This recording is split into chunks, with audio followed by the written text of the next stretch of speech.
Alors, aujourd'hui, la grosse partie.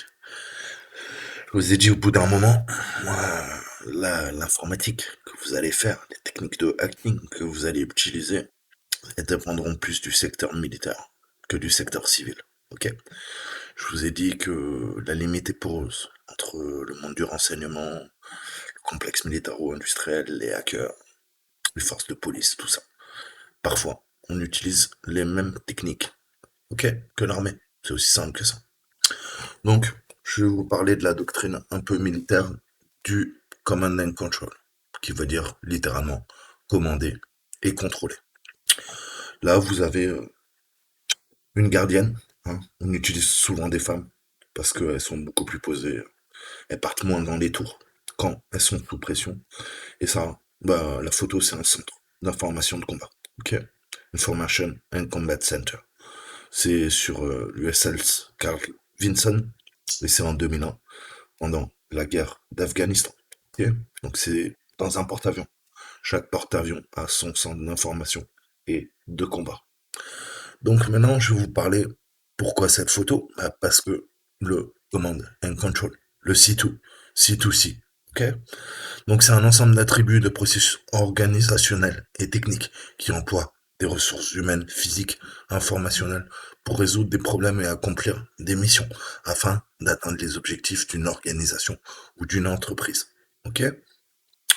Donc le terme fait souvent référence à un système militaire. Donc on peut lire dans le manuel du terrain, donc Manual Battlefield de l'armée, et donc il y a plusieurs versions. La V3, diffusée en 1992, définissait le Command and Control comme une organisation militaire, comme l'exercice de l'autorité et la direction par un commandement en chef correctement désigné sur les forces assignées et attachées dans l'accomplissement d'une mission. Je vous ai dit quand on fait des opérations sur le sol extérieur, on a besoin d'un centre, d'un HQ, d'un QG, on a besoin d'un centre de commande et de contrôle. Okay. Le centre de commande et de contrôle va dispatcher les ordres sur le champ de bataille, ok, pour mobiliser les troupes et les faire se déplacer de façon synchrone. Donc le commandement de contrôle est exercé sous l'autorité et la direction d'une personne dûment désignée. Ça, c'est dans le système NATO, OTAN, ok.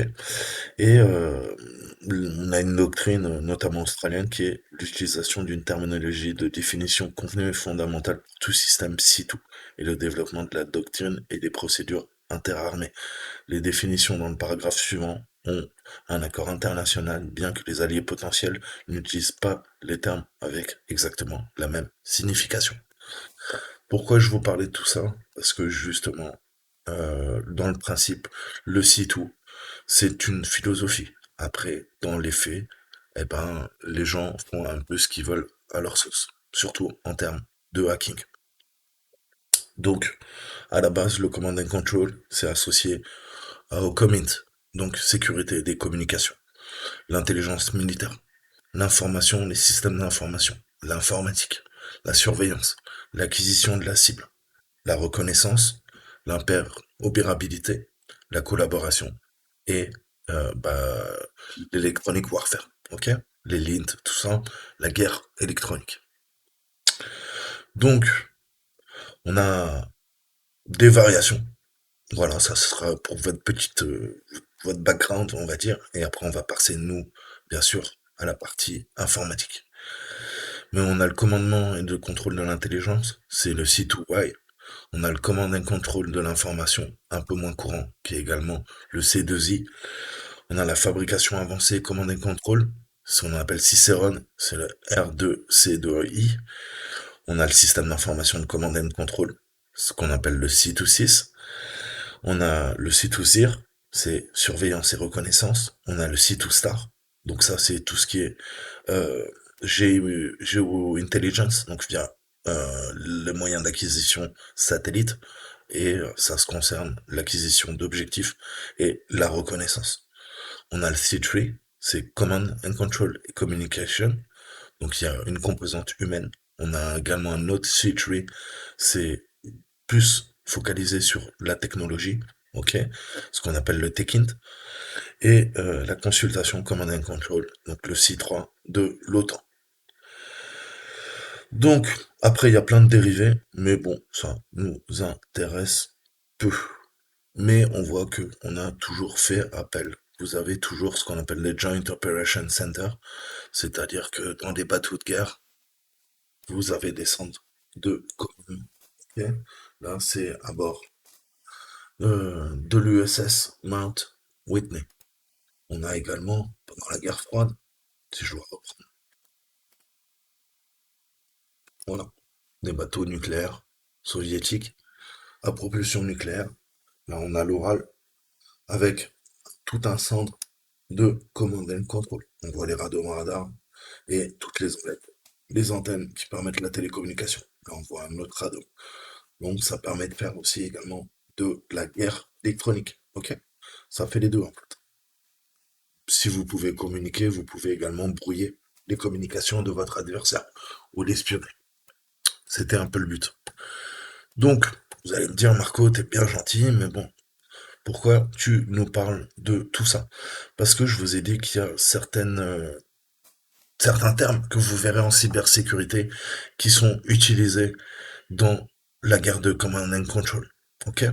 Donc ça englobe toutes les techniques militaires qui utilisent la technologie des communications. Qu'est-ce que vous utilisez? Vous utilisez des ordinateurs. Ces ordinateurs communiquent. Ok? Un ancien nom de ces techniques, c'est la guerre des signaux. Ok? Avant, on appelait ça comme ça. C'est dérivé du nom donné aux communications par l'armée. Ok? Electronic Warfare.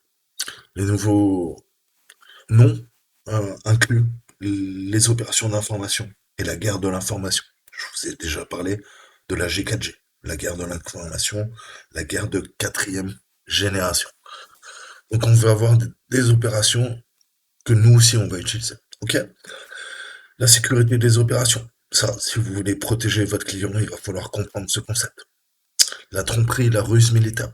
Je vous en ai déjà parlé. Les opérations psychologiques. Ça peut être des techniques de déstabilisation via la guerre de l'information, via des trolls, via des puppets. La guerre électronique. La guerre électronique, on peut, via un déni de service, faire un type de guerre électronique. Faire tomber en rideau les communications, les machines de l'adversaire. La guerre psychologique, on en vient à la guerre de l'information. Ça peut être fait sous forme de troll ou ça peut être des campagnes contre les vaccins, contre ceci, contre les gouvernements, pour essayer de les déstabiliser. Et enfin, on a les cyber-opérations. Donc ces cyber-opérations, c'est pareil, lors de d'APT, d'Advanced Threat Persistent, d'attaques de menaces avancées, faites de façon étatique. Vous savez que derrière, vous avez des États, vous avez des sections militaires, vous avez des services de renseignement qui vont mettre en place, exactement comme dans l'armée, eh ben, un centre de commande and control qui va gérer les opérations. Ok? Et ça va permettre de dispatcher l'information et d'attaquer ou de détruire les installations, les communications de l'ennemi au plus profond. Ok? Là récemment, je sais pas si vous avez vu, mais l'Iran s'est encore fait attaquer sur ses centrifugeuses d'enrichissement de son programme nucléaire. Ok? À Natanz. On a déjà eu Stuxnet. Eh ben, il semblerait qu'il y ait un nouveau virus qui ait détruit certaines centrifugeuses. Ok? Donc c'est intéressant. On est en plein dedans. Donc l'objectif est de refuser les informations à l'ennemi ou de le perturber ses capacités de commandement et de contrôle ou détruire totalement ses infrastructures. Et on peut le faire. Vous savez, maintenant qu'avec le cyber, vous pouvez taper quelques lignes de code, ça aura un impact réel. Ok? Donc ça, c'était les notions à voir, à revoir. Dans l'industrie de l'informatique, dans la sécurité informatique, nous, on va se concentrer, heureusement ou pas, sur les malwares. Ok? Donc ce terme est également et couramment utilisé par l'industrie de la sécurité informatique dans le contexte de la cyberguerre. Ici, le terme fait référence à l'influence d'un attaquant sur un système informatique compromis qu'il contrôle. Par exemple, un usage valide du terme est de dire que les attaquants utilisent une infrastructure de commande et de contrôle pour émettre des instructions de commandement et de contrôle à leurs victimes. Une analyse avancée des méthodologies de command and control peuvent être utilisées pour identifier les attaquants associer les attaques et interrompre les activités malveillantes en cours. Ok. Donc, on verra cette technique du Securing All. Je vous ai dit, parfois les attaques, on va exfiltrer les données, on va passer par des noms de domaine, ok, pour lancer nos cyberattaques. Et l'attaque du Securing All, c'est qui contrôle les domaines, les contrôleurs de domaine, et les noms de domaine sur Internet va contrôler les cyberattaques. Et il y a beaucoup de vers, on peut tout simplement pas les stopper. Il y a cette notion de kill switch. Donc le kill switch, encore une fois, ça aussi, c'est un terme. Je vais vous en parler. Après, on verra la partie informatique. Mais il y a des lignes de code qui permettent de désactiver la cyberattaque. Parfois, le kill switch est présent et parfois il n'y est pas. Ok. Et donc le seul moyen, c'est de contrôler le nom de domaine. Et en contrôlant le nom de domaine, on va pouvoir stopper la cyberattaque. Donc ça, c'est une technique. Je vous expliquerai plus en détail comment elle s'opère. Et je vous raconterai une petite histoire. Voyons un petit peu maintenant, si vous voulez bien, le kill switch, comprendre ce principe.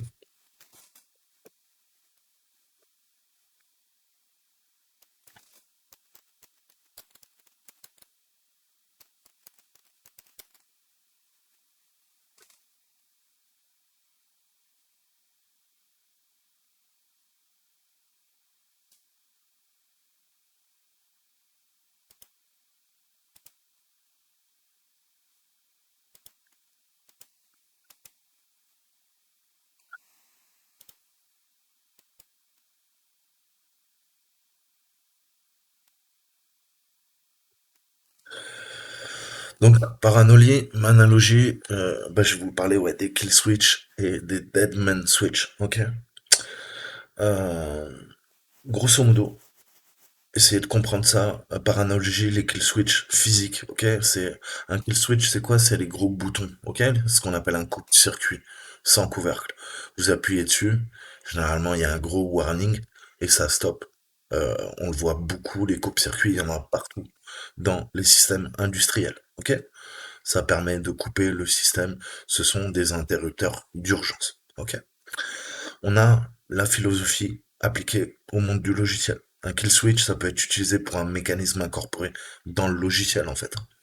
Par ce biais, le fabricant ou la personne qui l'a créé peut être en mesure de l'invoquer si par exemple le produit est retiré et de couper carrément les fonctionnalités si jamais ça n'a pas été payé ou si l'appareil a été perdu ou volé. Ok, il y en a beaucoup. C'est des sortes de portes dérobées, surtout dans le matériel militaire. Ok, ça fait référence à des interrupteurs d'arrêt pour arrêter aussi des logiciels malveillants. On a vu que on a eu le ransomware WannaCry qui a attaqué toute la Terre. Et heureusement, un chercheur en cybersécurité a trouvé le fameux kill switch, les quelques lignes de code qui étaient offusquées, qui ont permis à l'attaque de s'arrêter. Ok. Donc, les kill switch, c'est un peu partout. Il y en a aussi dans les robots, dans les systèmes avancés d'intelligence artificielle. Et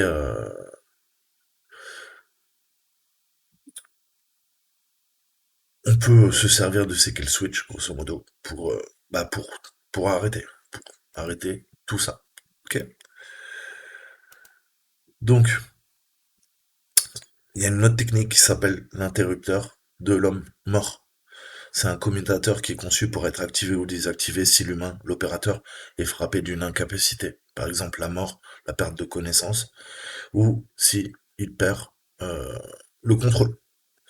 Donc c'était appliqué aux interrupteurs sur les véhicules, sur les machines, mais on a également des utilisations immatérielles dans les logiciels informatiques. Ok. Donc le principe, euh, je vais vous donner un exemple assez moche, mais qui parle toujours. C'est un terroriste avec une ceinture d'explosifs. Et il a un kill switch. Il le tient dans les mains, en fait. Ok. C'est un interrupteur à basse fréquence ou haute fréquence qui, via onde radio, communique avec le boîtier qu'il a sur son thorax, avec sa bombe.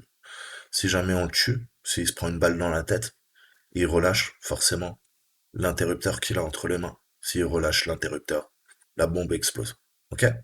Ça, c'est un interrupteur d'homme. Donc, ça peut être une technique aussi utilisée par les pirates. Ok?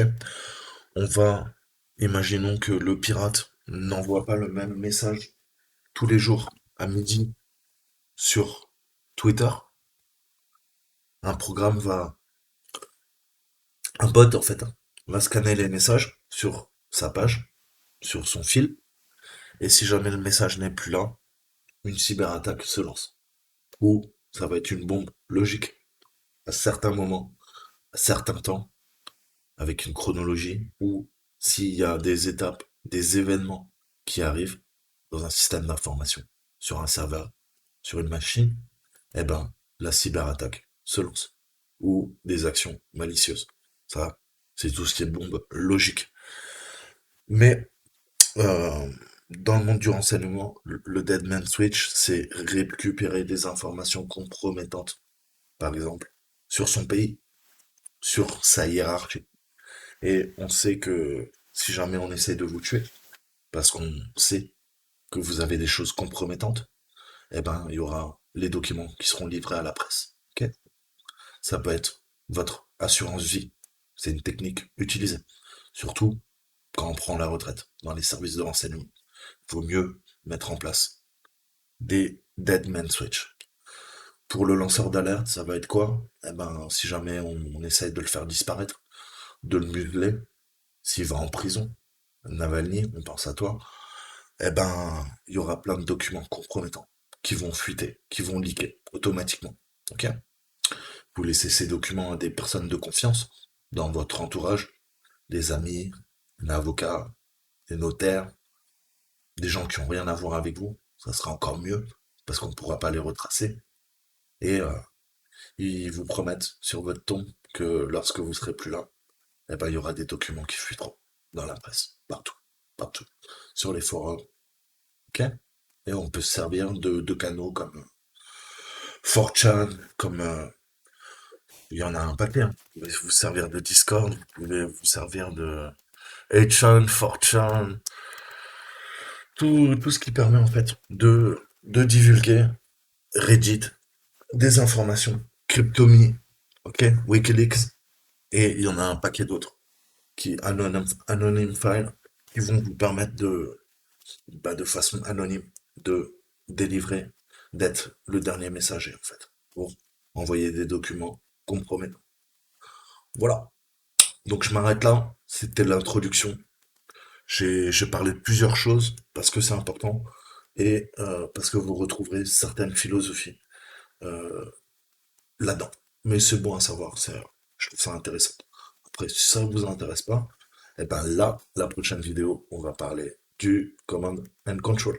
Comment mettre en place Empire, qui est un super outil. Voilà, je vous dis à très bientôt et on commencera la cyberattaque, la partie Command and Control, lors de notre prochaine vidéo. À très bientôt.